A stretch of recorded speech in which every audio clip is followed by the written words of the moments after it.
the library, and we're very honored to have the garden club here this evening and for 2 other evenings in March on Wednesday nights. And I would now like to introduce Susan, who will be very happy to introduce you to our guest speaker. Thank you, Ellen. So before I get to the introduction, I just want to say the gardening series has been sponsored by the Bethel Garden Club here at the Bethel Public Library since, does anybody know? 2006. Yay! Not kidding, a long time. And the only time we didn't do a series was during the evil time, which we will not mention. Otherwise, we've been here, we've been doing these gardening series, and we've done 3 every time. And we've had amazing presenters. We continue tonight with another one. But I never like to take this time for granted that I have kind of a captive audience to tell you about our plant sale. How many of you have been to our plant sale? Oh, come on, everybody's been to our plant sale. It's an amazing event that happens every year, even during the year that will not be mentioned. We even did it then, we did it in the fall because we couldn't do it in the spring. May 18th, mark your calendars, get there at 9 o'clock, that's the best selection. If you can come back later at about 1:01 p.m., we will be giving you plants, not a joke. So come in the selection at 9, be there, seriously, be there at 9, and then come back later in the day. This year, it will not be on the Municipal Center lawn, it will be behind the United Methodist Church, which has an actual address of 141 Greenwood Avenue, but you will enter on the School Street side of the opposite in the midst. What did I just talk about? Thank you. What's the date? It's a Saturday. What time do you have to be there? 9 o'clock. Come back at 1:01. For 1 cent plants. Right, there you go. Michelle, I've seen her before presenting, and immediately after the presentation that I saw, I was like, she's gonna be in our series because fabulous. And so what a wealth of information in a very charming and clear way, which we can't beat that. But I'll let her tell you all about herself and where she gardens and how she gardens. Thank you for coming. Thank you, Susan. All right, Ellen, just throw something at me if anybody on Zoom is having any issues hearing me. Can everybody here in the room hear me okay? Okay, great. Someone said I have a soft voice, so I'm using the microphone tonight. And that's good because it helps as my mouth gets a little dry doing these. So my name is Michele MacKinnon. I'm a UCONN-certified master gardener. I'm also a certified organic land care specialist. I took that training with Connecticut NOFA, the Northeast Organic Farming Association. There is an organic farming chapter in all of the Northeast states, from Maine right to New Jersey. I'm also, because of everything I've learned since I became a master gardener in 2013 up until now, I am firmly entrenched with organic gardening and always trying to do what I can in the least harmful ways possible, improving the land and the soil, and also no use of pesticides. But we don't really have to talk about that too, about pesticides too much, because that usually doesn't come into play too much with containers. And containers are going to be our topic for tonight. I started gardening when I was about 11 or 12. We always had a huge vegetable garden. I grew up on a farm, and I wasn't very excited about the vegetable garden, but I loved growing flowers. And I started off by growing dahlias.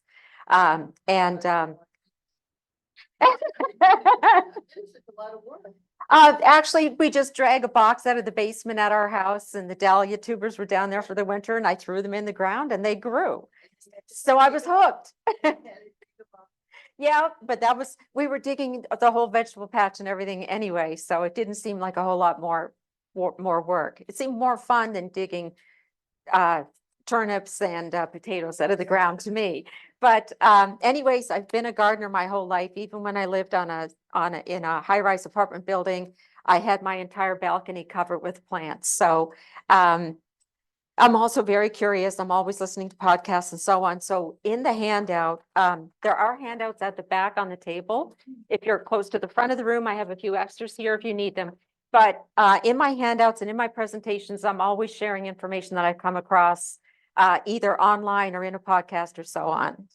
So also don't hesitate this evening. If you want to ask some questions as we go, we'll repeat those questions so that everyone participating on Zoom has a good, clear understanding of what the question is that's being raised as well.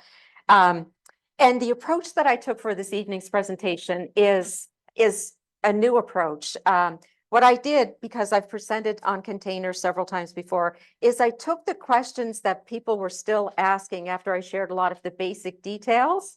And so those are the things I'm going to focus on tonight, like how much soil to use and so on and so forth. Because you can find a lot of that information in all kinds of books, and I'm sure you can find some great books right here at the Bethel Library. So before I get into the agenda, I'm just going to give you a little bit of a rundown on what they're telling us the trends are for container gardening for 2024. And contain is one of the key words. We're living in more contained spaces lots of times. A lot of us are in the baby boomer generation and we're downsizing our homes, and we might have smaller patios, smaller outdoor spaces than we've had in the past. And so containers are a great way to continue scratching your gardening itch in smaller spaces. To address the demand for downsized and demand for easier lifestyles and less demanding gardening tasks, containers are available in many sizes, shapes, colors, and so on that are self-watering. That continues. There continues to be new products coming out every year with that. This year, we're going to be peachy keen because peach fuzz is the Pantone color of the year. And so even proven winners and a lot of the big plant wholesalers will be featuring flowering plants that have pale peachy colors for flowers. Also, you can expect to see maybe that pale peach color showing up in our outdoor decor, maybe in the colors of containers, but also in things like cushions for your patio furniture and so on. So we're all going to be peachy keen about our gardening this year. There will be those very quiet kind of neutral tones with that pale peach color. But if you also want to sort of express your goth desires a little bit, you can still express those because there's still lots of black and metallic colored pots available. And we're continuing to see new cultivars of plants coming out with black flowers. You can get petunias. I think there's one called Black Velvet. And there are others that are so dark in color, they almost look like they're black. And you can find quite dark colored foliage plants as well, like in colocasia, the elephant's ear, and so on. There's also a growing desire to be able to address pollinators through our containers. So people are looking for native plants that are small enough that they can grow in containers, and even some smaller woody plants like blueberries are a great thing to grow in containers. And pollinators love, all kinds of insects love to pollinate the flowers. And of course, if you can get to the berries before the birds do, good on you. But you're probably going to be feeding the wildlife more than you feed yourself. But blueberries have beautiful fall foliage. And on that note, growing your own food continues to be a big desire. We'll show you some options with growing your food in smaller space as well. And I think that just about wraps it up. Yeah. So with all of these options, there are containers coming to patios, decks, terraces, balconies, and hanging on porches and so on. How are some of you using containers in your surroundings? Yes. I have the ones that go over the deck, the railing, Right, and then I have one on the deck that's on wheels. right. Okay, so we get them, you can get those planters that are like have a sort of a divider in the center, so you can put them right on your deck railing. And putting a container on casters is a great idea. It makes, you can roll your container around so that it's getting more sun during the day, which is really helpful. How else are you using containers? Yes, Shepherd's hooks, hanging, items off the shepherd's hooks. I live in a townhouse, so my Yeah. space is limited. right. And Yeah, so shepherd's hooks, I kind of forget about those. But yeah, that's another great way to find a place to hang some plants, and you can keep them up high enough. If deer are an issue strolling through your yards, maybe you can get it up high enough on the shepherd's hook that they won't get to your creations. Any others? Right up the stone walls that have openings in them, that's why I put plants in there. Okay, so you have like a built-in container essentially at the edge of your, that's terrific. Yeah, great. Back there? like 3 years ago, I thought I can't really talk the garden. Right, And right. it has 2 wheels on one end, the other end is just feet, and then. I live in a condo, so I don't have much of a deck for 11 feet tall. Right. So I grow my vegetables there, and then I have we're allowed to have 4 pots. So I grow tomatoes in big pots. Right, great. Okay. Okay, so you still can, even with a small space, you can still grow food in those small spaces. We're going to see some pictures of that, so I won't dwell on that for our Zoom audience. Yes. One of our participants, George, said that she has patio tomatoes. Patio tomatoes. She did say she has herb garden. Excellent. An herb garden definitely is something you can grow in containers. And herbs, sometimes depending on which ones you're growing, they want super well-drained soil, not necessarily really rich soil. So a container is a great way to address the special soil needs of herbs, and they need all kinds of sun usually. So you could have a whole little herb garden in a container. Yeah, so thanks for some of those sharing some of those ideas. By the way, before we go any further, I do a little newsletter. I'm just going to circulate this sheet. If you want to put down your first and last name and your email address, there's no obligation whatsoever, and I will not share this information with anybody else, but I do like to keep in touch with the gardeners who come out to my meetings. Do you want people to put their information down too? If the people on Zoom can, or the library is going to check to see if we can use those Zoom addresses or not. So on Zoom, for all of our participants there, love to have you join us in our newsletter list, but there's no obligation. And if you do get a copy of the newsletter, you can unsubscribe immediately. So there's really, it's not a big commitment. So this is a container on the front slide that I did after I went to a container garden class up in Berkshire Botanical Garden. Can we dim the lights maybe just a little bit? So is that possible? Just so there's a little better contrast with the slides. I'm also not sure my slide is going to advance here, Ellen. Yeah. Doesn't seem like it wants to. No. Oh, no, not that. I'm covering it up, it's not labeled, so.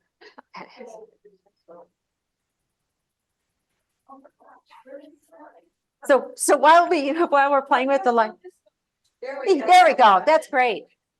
Okay, we don't want everybody to fall asleep, but I think that's a much better contrast with the slide.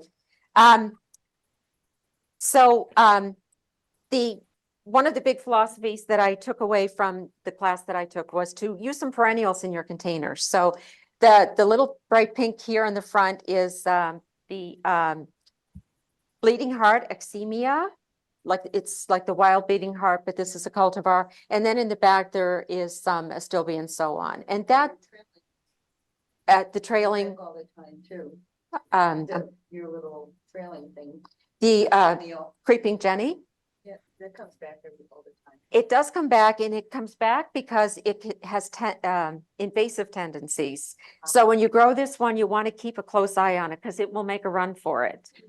So, and I don't want to be a bad influence because invasive plants are a big problem. And while we're getting our slides sorted out, some of the other things I wanted to talk about tonight are no guess plant buying. How many plants do you need to put in a container? Can you make the container job a little less work by adopting some new strategies? So can you make one container last, maybe the whole year round? And then I'll talk about a tip that I learned in Master Gardener School that we call the waiting in the wing solution for containers. Is that a still be in there too? That's a still be in there as well, yes. Yeah, she said. Oh, she did say that. Yeah, mostly perennials, and Some coleus. there's even some chives there. Screen, you gotta point it at the device that makes the things move. Oh. Okay, I thought that they told me to point it there. So, okay. That's working either. I don't dance, but maybe I'll dance for you tonight. It advanced a little while ago, not sure what's happening now. So let's just carry on. Because you have some notes and so on. Let's go to that first question. No guest plant buying. So you have a great big container, and some people, they go to the garden center and they buy 2 or 3 plants, and then they get home and they start putting it together, and it's like, oh, this is not enough plants. So then they end up having to run back to the garden center and get a few more things. So one way, one solution to getting around that is to make a template of your container. So I have some coffee filters with me here. I often put coffee filters in the bottom of my containers to keep the soil from running out the bottom when I water. That's why I have these with me, but it's going to help illustrate the point as well. So let's say you have a container, it's 16 inches in diameter, or 20 inches in diameter. So you get a great big piece of paper or cardboard, you turn your container upside down, make a circle around the container, and then you have a little template that you can cut out or just fold up and take to the garden center with you.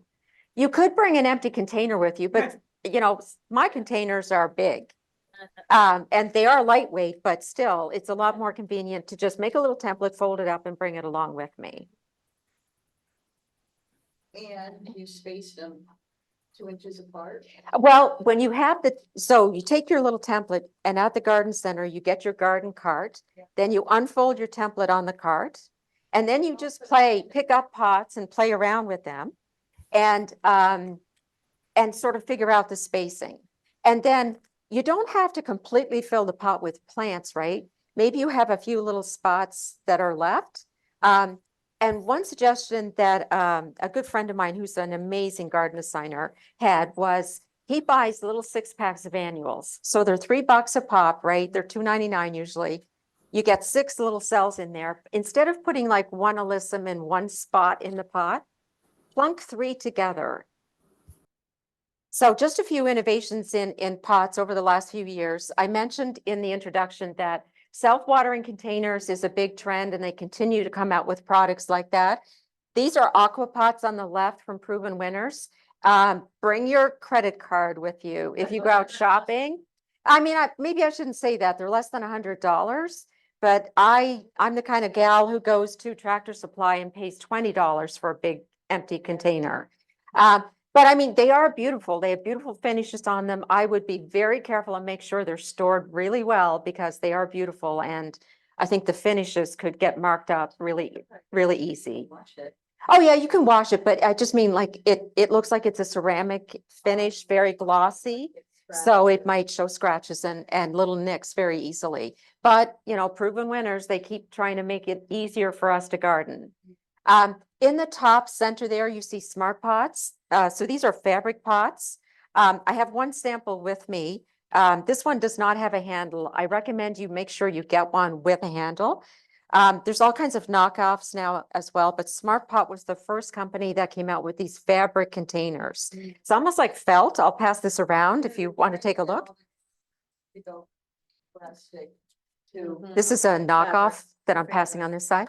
Yeah, so there's lots of imitations. I got I think a set of 15 off Amazon. When you're buying them online, just read the reviews and also try to get one with handles, because once you get some soil in there and it's wet, it's pretty heavy. But I bought a bunch of 15 one year because I had so many dahlias and I didn't have a place for them. So I grew some in the fabric pots. If you're starting a new vegetable garden, You can get smart pots, these fabric pots, in a size, the same size as a kiddie swimming pool. So if you, like, let's say you moved homes and you want to start a vegetable garden, but you don't have time to prepare a new garden area, these fabric pots are a great solution. They also make a rectangular one that fits right in a milk crate. And that's a great solution too, because it's easier to lift and move it when it's in something like that. I mean, you could also easily, the water does. Yeah, the water flows through them because there's all kinds of little micro pores in the fabric. And the water will start running out the side when you water it. I've had some for nearly 10 years now. Yeah, a long time. And at the end of the season, the great thing about them is you can just take it, dump out the soil in your compost bin or on top of your vegetable garden, fold it up, and it barely takes up any space for the winter. It's not heavy. And it's not heavy. It's not heavy when it's empty. I don't think I would put it in my washing machine. I would wash it separately in a bucket or something. Yeah. The great thing about the smart pots is it air prunes. The roots will hit the edge of the fabric and then they stop. So it's like self-pruning. So you go out to the garden center in the fall when they have all those sales and you say, oh, I'm going to buy a Japanese maple, but you take that thing out of the pot at home and you've got spaghetti inside the pot. That doesn't happen with the fabric pots. Last but not least in innovations that I really like, and it's worked out great at our house, is this at the bottom right, the earth box. These come in two sizes. There's a full-size earth box like the one you see on the screen, and there's a junior size. I have a junior size one at home. The kit comes with a little grid. You see all these little icons here at the bottom. It comes with a grid that sits about an inch above the bottom of the container. This is a hard, rigid plastic, comes in several colors. And in this little grid, it keeps the soil up and then the water reservoir is underneath and the water wicks up to the roots of the plant. It comes with, I call it a little shower cap, with a mulch cover. And it's basically just like a shower cap. It's white on one side, black on the other. You can also get the kits they have for growing tomatoes has a red side to it. After you fill it up with soil and the fertilizers that the kit comes with, you put the little shower cap over it, then you cut slits in that and put your vegetable plants in. You could grow flowers in this as well, but we could not grow sweet peppers at our house. It's just not, we're at 1,200 feet elevation. It's a little cool at night. Lots of times you feel like you need to pull a sweater on at night. So I got a small earth kit, earth box rather, and we can grow 3 sweet peppers in it. And that's enough for our family of 2 for the summer. My husband, I was away last summer and he called me and he goes, I can't keep up with these peppers. So all you have to do is get your vegetables and a good quality potting soil to put in the container. I cannot recommend them highly enough. And you usually only have to fill them with water about once a week. So it's a real time saver and it's very productive. And you can usually get those at Agway in the area. And you buy a refill kit in subsequent years with the fertilizer refill in it. Yes. That's not pot. That's not really a nice looking pot, right? No, it's not. It's not. Can you dig a hole in the ground and actually put it in the ground? I suppose you could, but I'd be worried about the drainage, I think. Well, I suppose it would. Well, because it'll hold the temperature down and you'll have to water it. Yeah. Well, you can slip it inside also a plastic container or another decorative container.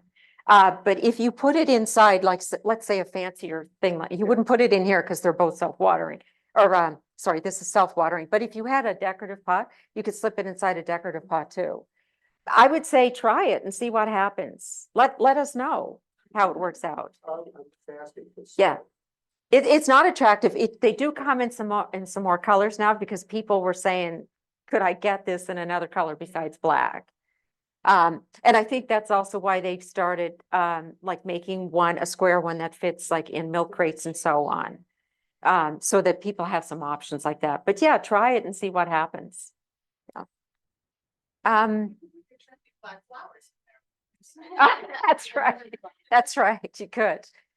So someone mentioned a raised garden bed, and look at the amount of vegetables this homeowner got into that raised garden bed. There's wheels on it. This is on the deck of her house. So she, in the afternoon, when it would be in shade right up by the house, she wheels it over to the other side of her deck. So there's lots of options like this out there now. And with that earth box on the last slide, you can buy casters for it. You can buy a little frame to raise it up, and it also has a frame.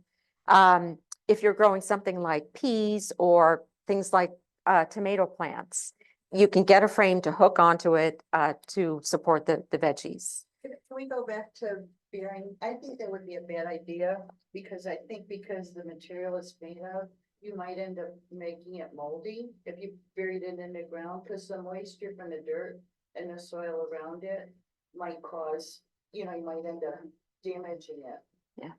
Well, it would depend on your drainage as well, and how porous the soil is. I suppose you could leave a little space around it. Well, I think you put random pots in the ground. Yeah, that's right. Get a room temperature down. Yeah, And you have to water. yeah, yeah, that's right. And that's one thing to keep in mind with containers. They get really hot. So let's say it's an 80-degree day. The soil in that container, if the sun is beating on it directly all day long, the soil is more likely going to be 100 degrees Fahrenheit. The rule of thumb is that the soil itself will be about 20 degrees. And now they're saying because our summers are so intense and the sun is more intense, it could be as much as 40 degrees hotter inside that container, the soil ball itself. And then if it's black plastic, the fabric, I think, would breathe a little bit more, but if it's like black plastic, man, oh man, that's going to soak up. It's going to bake it for sure. So let's talk about soil a little bit, folks. We still have to have good soil, no matter what we do. It all begins with soil. So container soil 101, just some round robin questions here. Can you use your garden soil? Can you go out with a shovel? Okay, the answer is correct. That's right. The answer is no. In containers, you want a very loose kind of soil that's going to let the roots penetrate through the soil. And also, it's getting watered from the top most of the time. So after watering it several times, the pore spaces are going to start collapsing in the soil. So they fabricate potting soils, good quality potting soils, for containers for that reason. They think of all those things, pore space for the roots and for the water to get down through the soil. Also, your garden soil may have disease in it, and it definitely will have weed seeds. So if you start off with some fresh, brand new soil, you're not going to have those issues. Can you reuse last year's soil? I guess. It's okay. You can say yes if you want to. But Like if you dump it in the yard, and no. well, and also some of my containers at the end of the season, there's nothing but a mass of roots. There's almost like no soil left in there. So the answer is maybe. So if you still have soil in a container and it was a good quality soil to start with, what I would do is take it out of the pot, dump it in a bucket or a tub or something, and mash it all up with my hands. And then I would mix maybe 50% brand new soil with it, so that you're refreshing the soil and you're getting some nice new, maybe some mycorrhizal fungi or something in there. A lot of potting soils will come with fertilizers already in them as well, and with compost. So especially the compost-based potting soils, which I really recommend for vegetables, that will refresh last year's soil. Just make sure last year's stuff is really broken up well. Is drainage material needed in the bottom of your pot? Yes. Actually, the answer is no. That's an old myth. We don't need to have broken shards of old pottery in the bottom or a bunch of packing peanuts. There is a gardener in the area who has her own company, and she said she puts corks, wine corks in the bottom of her containers. I guess that would work. It's a lot. Well, we're not going to judge anyone. If you do that, I recommend that you put them inside a little mesh bag, so that if you dump it out in the container out in the fall and you forget, because I sure would forget by the fall, that those were in there, at least if it's in the mesh bag, you're not running all over your yard picking up corks. I use something called Arclight Smart Gravel. They're smaller than a ping pong ball, but they're plastic. Okay, And boy, it cuts down the weight. yeah. Hot. And what were they called again? Arclight, ARQLITE. You can get it on Amazon. ARQLITE. So that's another option, and Yeah, they look have like, large ones for outside, and then they have small ones for indoor. okay, okay. They're terrific, yeah. Yeah, so you don't always have to fill a great big container completely full of soil. You can cheat a little bit with products like that. The other thing that I do sometimes is I always have some empty pots. So I find one that's a good size and I turn it upside down in my large container. And that will save me having to come up with a lot of extra soil as well. And also helps keep the container a little lighter. I wouldn't do that if I was doing a woody plant in the container. I would fill the entire container. But we'll see some woody plants later in containers. Do you need those water holding crystals? I don't like those. Yeah, they did a study at Taunton Press that publishes Fine Gardening magazine right over in Newtown. And they found there was almost no difference by using those. And some people use too many and it's like popping popcorn. You mix it into the soil, but if you put in too many, when they get wet, they kind of explode and they start popping out on the surface of the soil. So you don't need those, and it's just more chemicals. We don't need those in our containers, especially if it's food containers. And what are some of the ingredients of a good quality soil? How fast the water goes through it, how it holds, if you make a little shape, how it. Yeah. So that you know that it's not gonna puddle and you know that it's gonna. It drains well. Drains well, and not too, it needs to hold some water, but also drain well. If you turned over a bag of potting soil at the garden center, do you think you could find a list of ingredients there? Yeah, I'm probably the only garden geek who would ever do something like that. But there's two kinds of potting soils that I really like. And you probably can get one of them at the Agway right over here in Bethel. One of them is Coast of Maine. I really like their products. They repurpose a lot of byproducts from the shellfish processing industry and also from the timber industry up in Maine.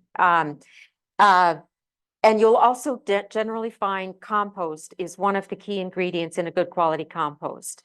I don't like to use peat moss anymore. A peat bog takes tens of thousands of years to form, and we're destroying enough of the planet. I don't think we need to be scooping up peat and putting it in plastic bags and trucking it all over the world.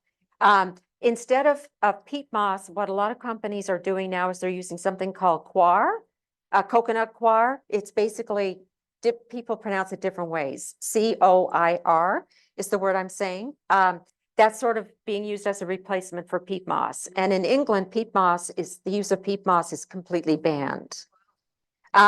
So on the back of a better quality bag, you will find the list of ingredients that are in that bag. And sometimes you'll see things like wetting agents. I don't know what those are, but they use those so that the container will hold onto water and reduce the number of times you need to water. And some, like I said, it's a good idea to check the ingredient list because there may be fertilizer in there. So you don't want to be over fertilizing your plants.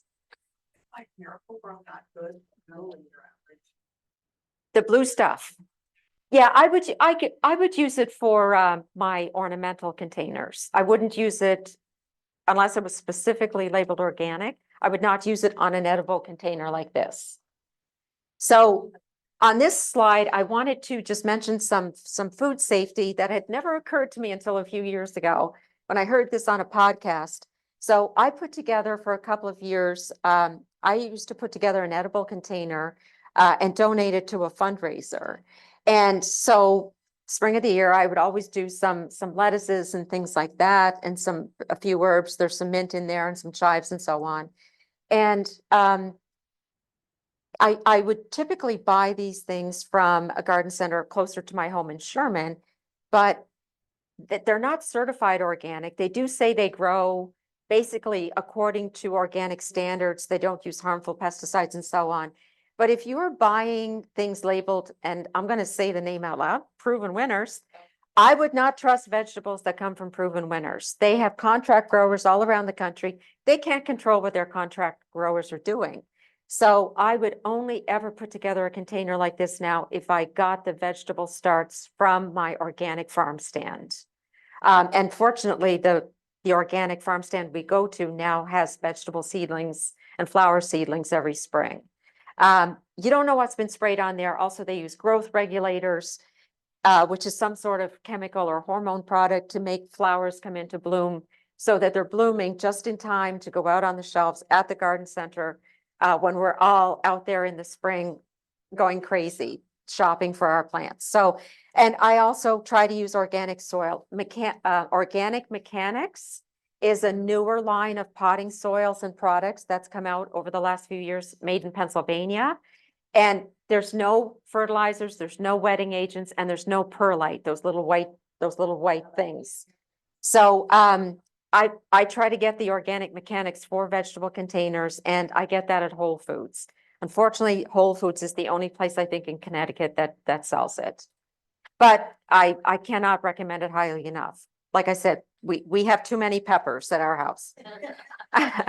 So how many plants per pot? I talked about that when about the template. So that was like making a copy of the size of the top of your pot to figure out how many plants will fit in the diameter. Everything was going lovely there. Try this.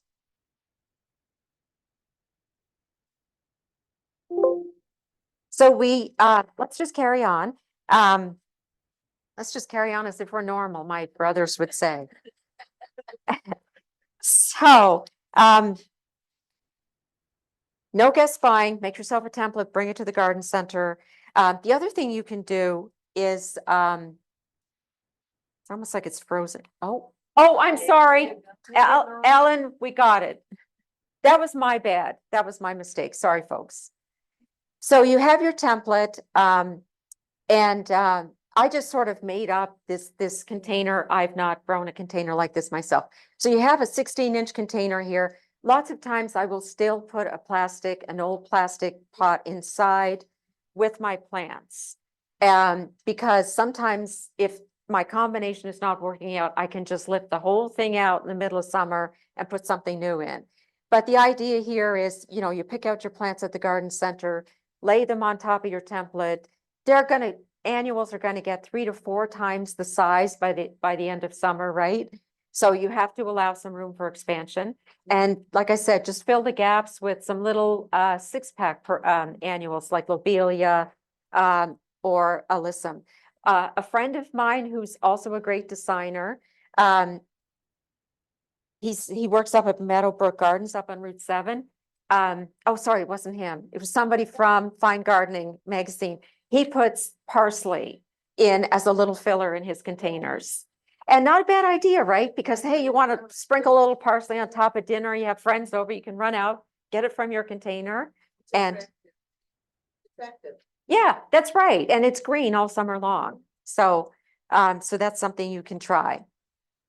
This is something else that works. So one of my garden clients, she had a little planting area along the base of one of her sheds, and she could see that shed from her kitchen sink, and she wanted to put something pretty in the bed that was sort of built around the shed.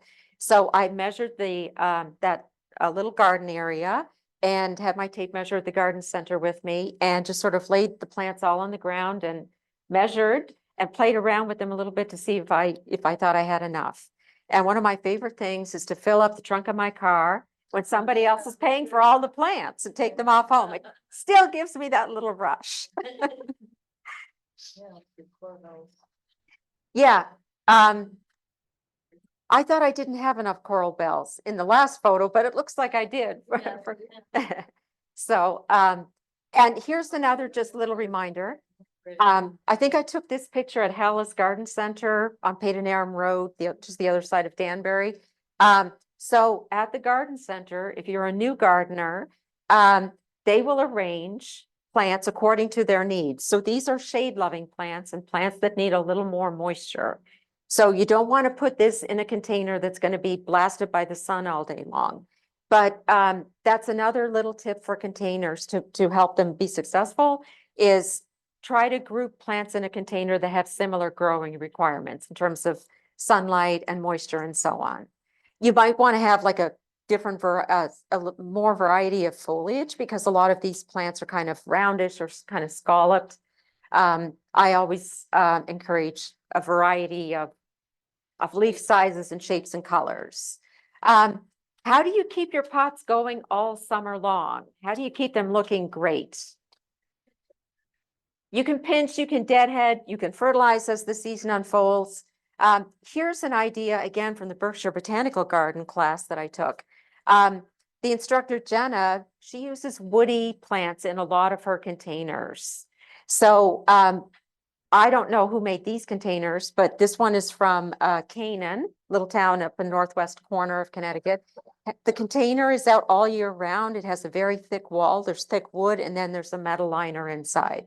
So I think that might be a witch hazel, but I'm not sure what that little tree is.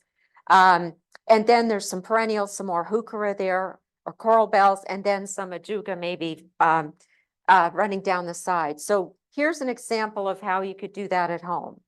24-inch container, perhaps.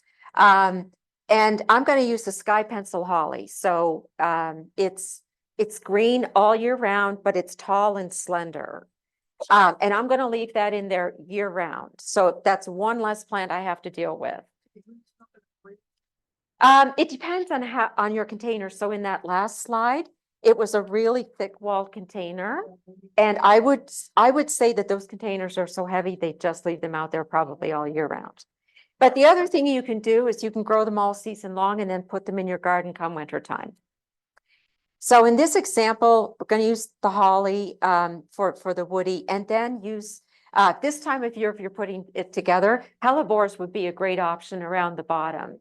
And also when the hellebores are raised up in a container, you might actually get to see those real pretty flowers, right? Because the flowers so many times are pointing down.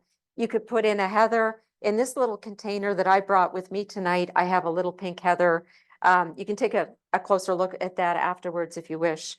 And you can put all kinds of the little minor bulbs like crocus and so on if you were forcing bulbs last fall, or you can get them at the garden center and just pop a few in there just to sort of fill in the space. Also, English ivy or English ivy, I found will survive the winter even at my house in Sherman. So that could be the little green triangles or diamonds that are there. That's again, another plant that can stay there for multiple months or the entire year. So when we get yes, because that is such an invasive. it is. Just keep it in a container. Yes. Because you really be promoting native plants when they go on the ground rather than something as invasive as an ivy like that. Yeah, that's right. I do keep it in a container for that reason. But yeah, that's right. I really should be trying to migrate to something more native. And there's so many native plants to choose from. So, so in this case, a little later in the season, maybe you take your hellebores out of there and you start putting in some pots of bulbs, some daffodils, maybe some of the early season tulips. You can leave the heather in place, and maybe your little crocus are spent. So maybe now you can put in some rock garden iris, or maybe the pansies are out on the benches. And you put a few pansies in there. So that'll take you through until early summer, around the time of the equinox, and then you set yourself up for the summer. Again, you're going to leave your holly in place. You can leave the ivy or whatever green element that's hanging over the side of the pot. You can leave that in place. And then maybe you put in some perennials at the base of the holly to get you through the summer. When I looked at this again this week with fresh eyes, I thought, I think the jacone grass should be more in the center and maybe a couple of heucheras on each side, because the jacone grass, the Japanese forest grass, it can get pretty high once it really settles in. You know, it can be, I would say 18 to 20 inches high. So it might sort of like completely hide the heuchera caramel. But I love those colors together. The heuchera caramel and the heuchera iced tea they're neutral shades that work well with a lot of colors. Fuchsia, Tom, sorry, was there a question? Yeah, it's like you talked about having like the things that had bulbs, like the tulip plant hair or the focuses. Yeah, in pots that you put in and take out. Take those out. What do you do with the bulbs? What do you do with those? Well, so you can plant them. And I kept telling my husband, those are never going to grow. They were forced. There's no energy left in the bulb. They will not grow. But his mother kept giving them to him because she used to help clean her church. So there would be a lot of them around the church, inside the church in the springtime. They all bloomed. They all bloomed. So give it a shot. It doesn't hurt to try. Yeah. Yeah, so the idea is you're keeping a few elements and swapping out some others. So at this point now you're set up for the whole summer. And this is also a great way to try out some perennials that you've been wanting. Get them to maybe a little bigger size in your container, and then come fall, you can plant them out in the garden. A few years ago, I have a large, I think they're 16 or 18-inch diameter containers. And I have some heuchera caramel, and I have that English ivy in there. And I just dragged those 2 pots into the garage in the winter. And then in the summer, last summer, I didn't do anything special with them. I just put them out on the deck. I cut off the old leaves, and they just went all summer long. I wasn't around, but my husband watered them every now and then, and they're just fine. They're still in my garage. They'll be coming out in a month or so. So those are some ideas to save you some work. So with this scheme you're using, is the holly planted into the soil and everything else is in pots? Yeah, in this case, I would put the holly, right? I would not cheat. I would fill the entire container with soil in this case, because you want enough weight in the base in the container itself so that the wind or something won't tip over the container when you have something like a holly in there. I mean, the holly is not going to blow around, but let's say instead of a holly, you put a tall grass in there. So like, I think Calamagrostis Carl Forster is a grass that gets plumes on it late July, early September, or in August. I think they have some out here around the library. They're very tall, very erect. They don't move a lot, but something like that, I would put, I would fill the entire container in that case. But everything else is in pots, you pop it in and out. Yeah, in this, but except when I get to this point, the jacone grass and the heuchera caramels, I probably would pot them right in the soil because I would want them, especially the jacone grass. It has really wiry roots, and I think it would just do better directly in the soil. Yeah. But you can play around. There's all kinds of combinations that you can do with something like this. And then at this, for the summer, I would maybe put some creeping jenny or some coltsfoot, Dichondra coltsfoot, the silvery one. I'm going to blast along here because I have a few more things I want to show you. This is another idea where you don't bother with the woody plant. These are some branches that were spray painted. This was in the fall of the year when I saw this container, and I saw those branches at a dollar store a few days later. But I thought that's another way to add some interest to the container and give it some vertical height. When you get to the end of the summer, then it's time to make some decisions. You may want to take some perennials out of there, put them in your garden. Maybe you want to take the tree, put that in the garden somewhere too. It's totally up to you. You can start completely from scratch, or you can just keep things going by putting in some mums, some pumpkins or whatever. This is some clip art that I created using my own photographs and put it all together to simulate a container. So in the fall, if you want to start over, you could try a brand new approach. And I call this waiting in the wings. And waiting in the wings is a strategy that a master gardener instructor shared with us. And she had to prepare containers for an event, and she started them she put them together 2 or 3 weeks ahead, kept them sort of backstage, so to speak, let them grow on and expand a little bit in size. And then by the time the event was happening, the pot just looked a little more established, the whole container, everything had filled in a bit. So that strategy is called waiting in the wings. And it's something that I've done at home myself when I've had the presence of mind to plan ahead like that. But your summer containers often are still looking pretty good if you've done a little bit of pinching and fertilizing over the summer. And but they're still looking good by the time the mums and the flowering kale and stuff comes out in the garden center. But so you can start over, or you can just keep going with the pots you have through the winter. This is a grass that I really like. It's a lower growing grass called Fireworks, but I just love the colors on it. The more sun it gets, the more pink there is on the grass. And when the sun shines through it, like the photo on the right, it's really beautiful. It's like seeing stained glass with sun shining through it. Some other things on containers, some other ideas is go big or stay home. And I've never seen a better example of this than Klaus Dalby. He's known as the Martha Stewart of Denmark. And if you follow him on Instagram, he may be on Facebook too, I don't know. But if you follow him on Instagram, and his name is in the handout on page 2, he will change up this spring display 2 or 3 times. He's got a blue sort of purple theme. He's got a very soft, like white, pale pinks and greens. He does another display with hotter colors, oranges, yellows, and reds. And he has all kinds of different sizes of pots. He has a greenhouse where he grows all these bulbs. He forces them through the winter, and they just keep changing up this display. He has some potted pansies in there. He usually has some very pretty Japanese maple trees, smaller ones as well, that he incorporates. And he's a great book, Containers in the Garden. That's in your handouts. This was some inspiration I took from Better Homes and Gardens when I saw this. So the containers in the back, they're not taller, bigger containers or bigger plants. They're just on risers. They're just like on a bench, or you can even invert a pot and set your container on it to rise it up in the back. And that's what I did at home a few years ago. It was during that year that should not be mentioned.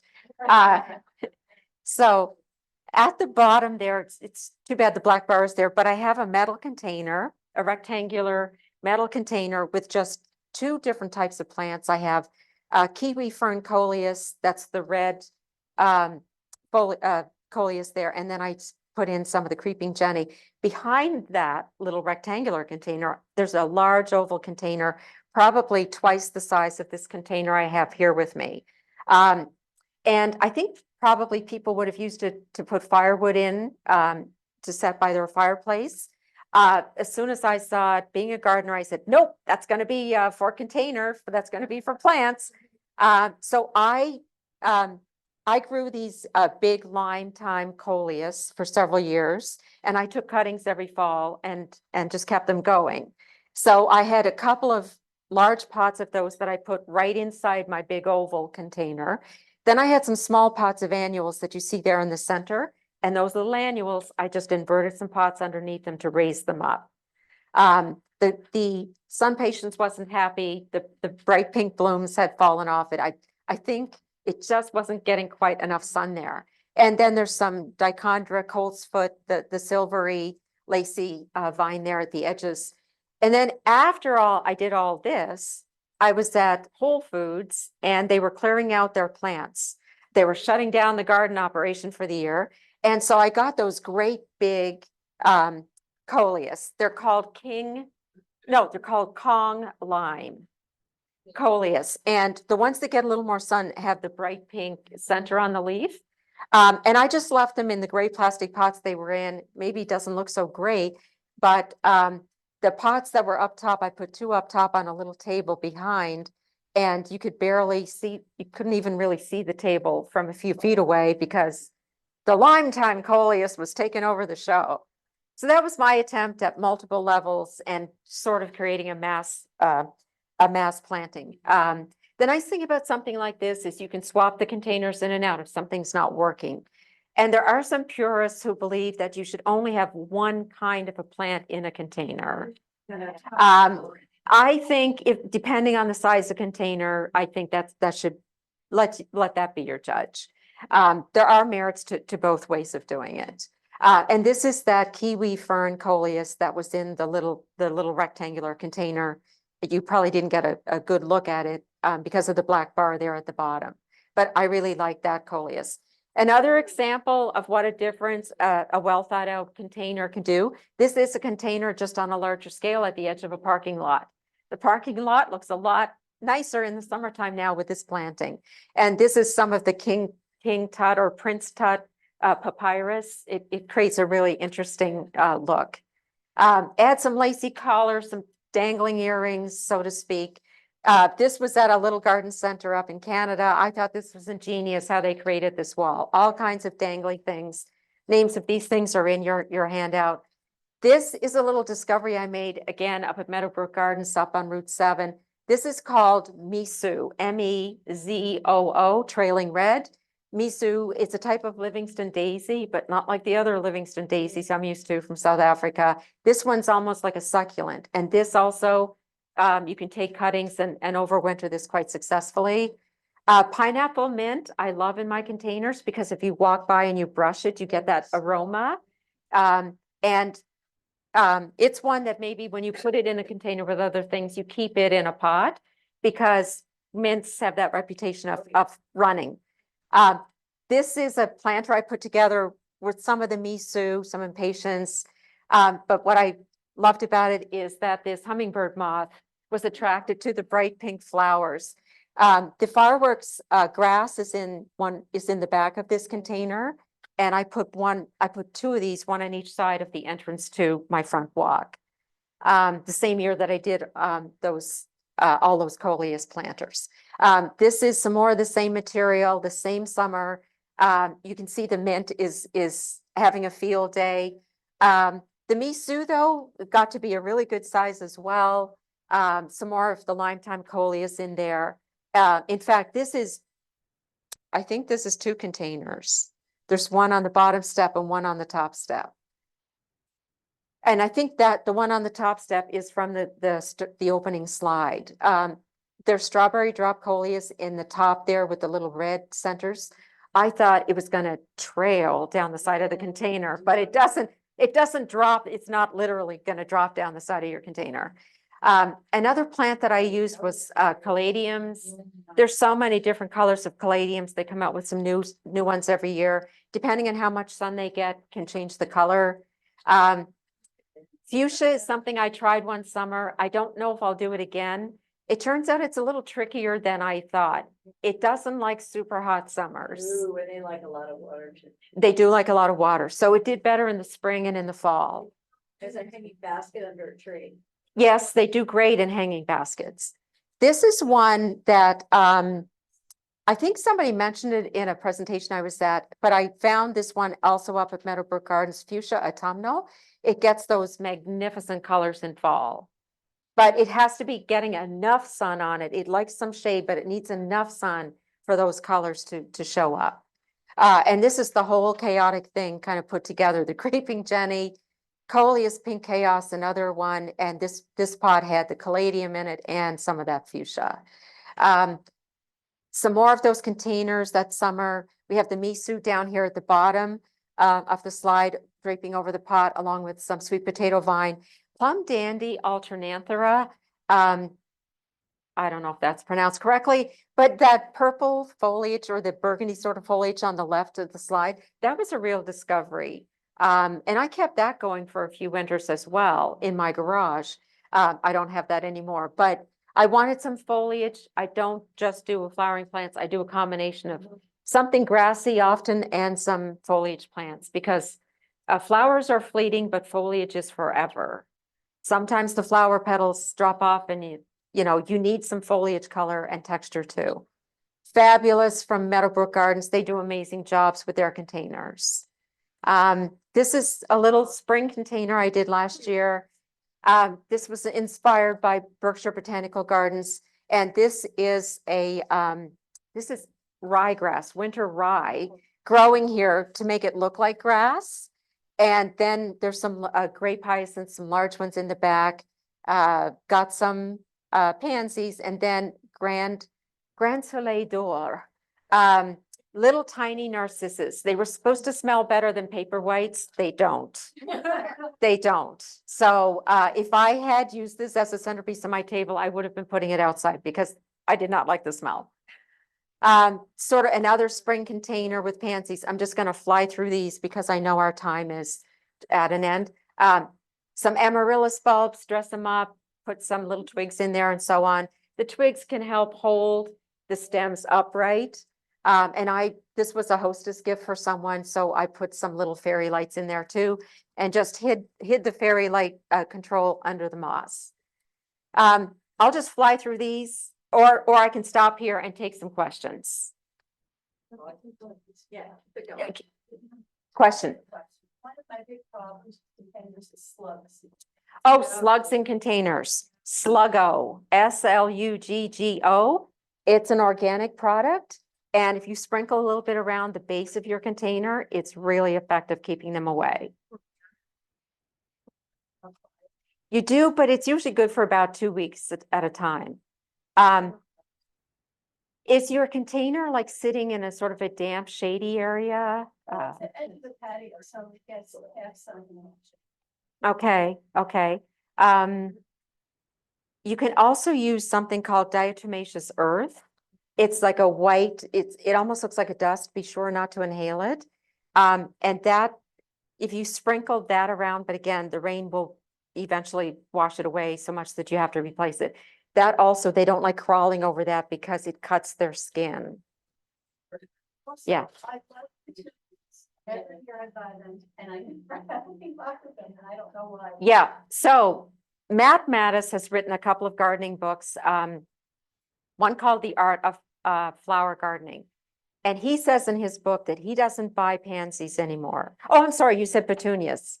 Petunias. So I would skip the petunias. There's calibrachoa now, there's petcoas, there's calibrachoas. There's so many other options. And petunias, I find they have to have like 3/4 of a day of sun to keep them going. So just think about the sun. They really do need a lot of Heavy sun. rain will kill. They just fold over and they rot and then that's it.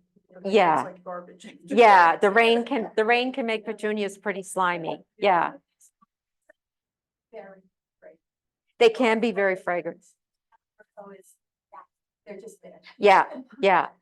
Yeah, so if you're having trouble with the petunias and you want the fragrance, maybe try some other fragrant plants. And like that pineapple mint, I was so happy every time I brushed against it. Pineapple sage also is another one with nice fragrance, but it doesn't start flowering until about September. So the hummingbirds go after it because it's little red tubular flowers, but they only get to enjoy them for about a week and then the male hummingbirds go south. Any other questions? Do we have any questions from Zoom? Okay, Those metal containers like that. Can you yes. Put holes in those for drainage or anything? Thanks for asking. Yeah. So in that sample that the slide that I showed you there just a few minutes ago, what I did is I went to the dollar store, I think, and I got a great big oval turkey roasting, a tin foil pan, and I put that in as a liner and poked holes in it. And I planted into that inside the metal container. I did not want to punch holes in my good container. These containers, by the way, these galvanized containers that you see in my slides, these are just things that I got at Walmart. They still carry them. So you can use them like for a party and fill them with ice and drinks. Any other questions? You were speaking about organic, but you, what am I trying to say, fostering that, everything organic, and I found a really great, store in Northford. It's called Nature Works, and they only sell, do you know of it? They only sell organic plants and they really have, mostly native plants there as well. Mhm. I had taken a, monarch raising class there, so that Mhm. they are very fearful of anything that would, Harm harm the the monarchs. caterpillars or, so that's a great greenhouse to use and it's owned by a woman and. Yeah, Nancy DeBrol Yep. Clemente. Yeah. So sorry, Yeah, no, please, I just wanted to put it out there. yeah, so for anyone who might not have heard that, Nature Works Garden Center in Northford, Connecticut. It's a bit of a drive, but hey, it's fun to go and take a drive around to see garden centers. All organic for the most part. And that the lady who started that 25, 30 years ago, before anybody was even talking about organics, she's sort of stepping back a little bit from the operation, but she's still very involved behind the scenes. She really does her research on plants. So I pretty much don't buy anything proven winners anymore because I have my concerns about them. It's fine for just an ornamental container, you know, to put at the front door or something, but she really does her homework. Does. And She's a Facebook page and a very extensive newsletter. yeah, she Yeah, does. you- Sign up for her newsletter and you'll find out when she has events Yeah. and things going She on. does a lot of stuff. Yeah. Nature Works. Nature Works. Nature Works. It used to be that her website was naturework.com, but I think they've gotten the natureworks.com They have a now. lot of classes. They do classes, yeah, and they have a class on raising monarchs. I'll just breeze through the rest of the pictures. Any other questions that you have? That's pretty. Yeah, that's a window box from Coast of Maine Botanical Garden. Lots of dangly, lacy collars and edges here. That's up in Canada. This was up in Canaan, Connecticut. For their option for sort of draping over the edge of the container, they used the sunflower, black-eyed Susan vine. Super large containers. It was a theme. One thing I liked, this was also in Canaan, Connecticut. They used Gara at each end of this big window box. I wouldn't have thought to use Gara. Whirling butterflies is a variety they always had at the garden center. Should I stop? Okay, I'm getting the axe. I'm getting the axe signal, everyone. So I just want to show you one more thing. The grass you had that had a red plume on it, it was a red feathery. That was called That was really pretty. Fireworks, and that's listed in your handout. Okay. Whoops, I'll just go back there. I hope your brains are exploding with ideas. Okay, my pleasure, everyone. My pleasure. And the best regard for plant sale is and they sell organic tomatoes. You. Yeah.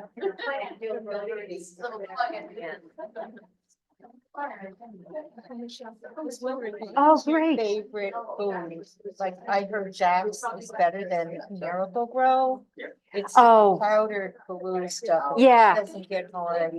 Yeah, I have used that, Jack's Flower Power or something like that for the ornamental. Yeah, Yes. and then for my food containers, if I'm growing food, I would use only Neptune's Harvest. And those products are listed on the second page of the handout Oh, okay. here under plants and materials. Which one's the vegetable? Organic mechanics, Orispomas also makes it organic. Oh, I didn't list Neptune's Harvest, but it's a liquid. It is kind of smelly. There's one that's smelly and there's one that's not. So just be aware of that. But Espoma also makes organic, but I don't know if they have a liquid